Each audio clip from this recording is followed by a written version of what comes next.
El ahorro es el primer paso para construir un patrimonio personal.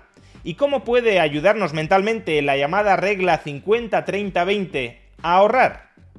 Veámoslo. Hoy, por cortesía de Trade Republic, comenzamos una nueva serie de vídeos sobre finanzas personales e inversión. A lo largo de los próximos vídeos dentro de esta serie repasaremos conceptos tan básicos e importantes como el interés compuesto, la diversificación, la diferencia entre renta fija y renta variable o la diferencia entre gestión activa y gestión pasiva. El objetivo de este conjunto de vídeos es el de proporcionar unas nociones básicas sobre cómo ir construyendo poco a poco un patrimonio personal a través de los mercados financieros.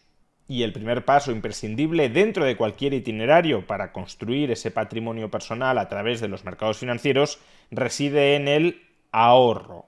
Para amasar un patrimonio personal es necesario invertir, es decir, adquirir aquellos activos que van a integrar ese patrimonio personal.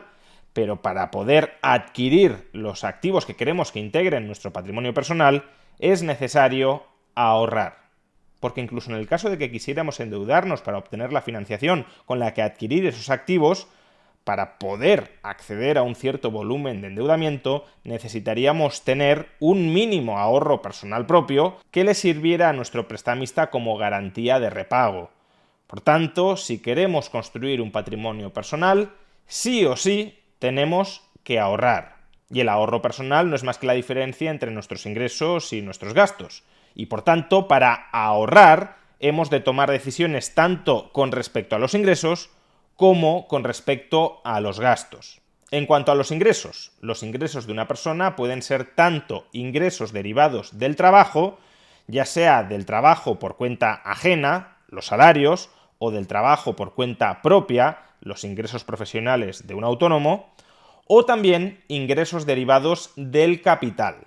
Por ejemplo, los intereses, los dividendos, los alquileres que pueda estar cobrando una persona forman parte de sus ingresos del capital. Así pues, si queremos incrementar nuestro volumen de ahorros desde el lado de los ingresos, tendremos que incrementar o bien los ingresos del trabajo o bien los ingresos del capital. Los ingresos del trabajo se pueden incrementar o trabajando más horas o tratando de obtener una mayor remuneración por hora trabajada. Y los ingresos del capital se pueden incrementar o adquiriendo una mayor cantidad de activos, para lo cual es necesario haber ahorrado previamente, o tratando de rentabilizar en mayor medida el capital de que ya disponemos, es decir, efectuar una mejor selección del tipo de activos que componen nuestra cartera patrimonial. Por tanto, ahorro es igual a ingresos menos gastos. Los ingresos pueden ser del trabajo o del capital. Los ingresos del trabajo se pueden incrementar o trabajando más horas o tratando de lograr una mayor remuneración por hora trabajada. Los ingresos del capital se pueden incrementar o adquiriendo un mayor volumen de activos que proporcionen rentabilidad o logrando una mayor rentabilidad sobre cada uno de los activos que integran nuestro patrimonio. Pero a su vez también podemos incrementar nuestro volumen de ahorros desde el lado de los gastos, concretamente intentando reducir nuestros gastos para generar una diferencia positiva entre lo que ingresamos y lo que gastamos. Y al respecto, una de las formas en las que podemos clasificar mentalmente nuestros gastos con el objetivo puesto en reducirlos para generar ahorro es entre gastos imprescindibles y gastos prescindibles. Obviamente podríamos llegar al extremo de decir que ningún gasto monetario es enteramente imprescindible, pero la distinción entre gastos imprescindibles o prescindibles es una forma de ayudarnos a detectar aquellos gastos que más fácilmente podemos recortar. ¿Qué gastos se suelen considerar imprescindibles? Pues el gasto en vivienda, el gasto en suministros básicos como electricidad, gas o teléfono, el gasto en alimentación, o el gasto en vestimenta, el gasto del transporte hasta el trabajo, o también los gastos vinculados con la educación de los hijos. Esas son las partidas genéricas de gastos que se suelen considerar imprescindibles. No es que no pueda haber margen de ahorro en ellas, no es que no quepa recortar nada en todas estas partidas para reducir gastos e incrementar el ahorro, sino que, como decía antes, no pueden reducirse de manera muy significativa o no pueden suprimirse por entero. Son partidas, por tanto, en las que en términos relativos hay poco que rascar. Puede que haya algo, pero no muchísimo. Y siendo estas las partidas de gastos imprescindibles, todos los demás gastos entrarían en la categoría de gastos prescindibles.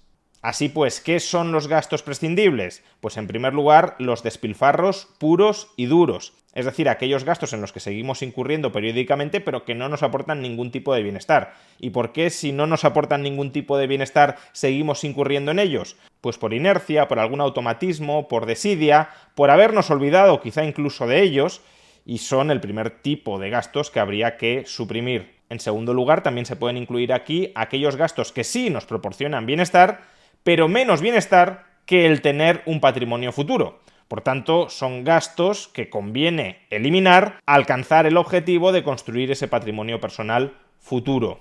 En tercer lugar, también entran en esta categoría los gastos que sí nos proporcionan un bienestar presente, pero que es un bienestar presente que podemos diferir en el tiempo. Pueden ser gastos importantes, gastos que sí o sí queremos efectuar en algún momento en nuestras vidas, pero ese momento no tiene por qué ser ahora mismo. Puede ser más adelante, y si diferimos el momento del gasto, todo ese tiempo en el que no estamos gastando, estamos ahorrando. Y el ahorro nos permite durante ese tiempo obtener rentas del capital que pueden ser adicionalmente ahorradas. Y por último, también podríamos incluir en esta categoría de gastos prescindibles los gastos para conseguir estatus. Hay determinados gastos que solo nos sirven para diferenciarnos de los demás, para señalizar ante los demás que tenemos un elevado poder adquisitivo o un elevado tren de vida. Esos gastos pueden proporcionarnos bienestar, porque el estatus es algo que mucha gente valora, pero tengamos presente que es un bienestar vía estatus que compramos renunciando a nuestra capacidad de construir un patrimonio personal propio. Y tener un patrimonio personal propio también confiere estatus. Por tanto, aunque el objetivo de una persona sea conseguir estatus, puede ser más aconsejable lograr ese estatus ahorrando e invirtiendo que no dilapidando los ingresos en mercancías carísimas. Por cierto, y sobre esta cuestión, Trade Republic, que es la plataforma de inversión que está impulsando esta serie de vídeos sobre finanzas personales, acaba de lanzar en Alemania, y durante las próximas semanas se extenderá también a otros países como España, su tarjeta Trade Republic Visa, que reintegra a sus usuarios el 1% de sus gastos y lo invierte automáticamente a un fondo de inversión a elección del propio usuario, combinando así para ese 1% ahorro y gasto. Podéis obtener más información sobre este producto en el link que aparece en la descripción del vídeo. Pues bien, en finanzas personales suele hablarse de la regla 50-30-20 para marcar límites máximos a cada uno de estos tipos de gasto. Los gastos imprescindibles de una persona no deberían superar el 50% de sus ingresos. Si los gastos imprescindibles de esa persona superan sistemáticamente el 50% de sus ingresos, esa persona a medio plazo debería replantearse un cambio en su estructura y en su tipo de vida, ya sea buscando más ingresos o ya sea recortando gastos imprescindibles, modificando el modo en el que está viviendo. Por ejemplo, el lugar en el que vive, el colegio al que lleva a sus hijos, etcétera, etcétera.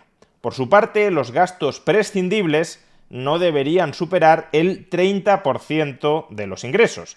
Esta, en principio, debería ser la parte más fácil de conseguir, porque si los hemos calificado como gastos prescindibles, eso, por definición, significa que los podemos reducir. Podemos prescindir de ellos. Y, por tanto, si podemos prescindir de ellos, deberíamos evitar gastar en aquello en lo que podemos prescindir hoy más del 30% de nuestros ingresos corrientes. Y si hasta el 50% va destinado a gastos imprescindibles, hasta el 30% a gastos prescindibles, ¿qué es el otro 20% de los ingresos?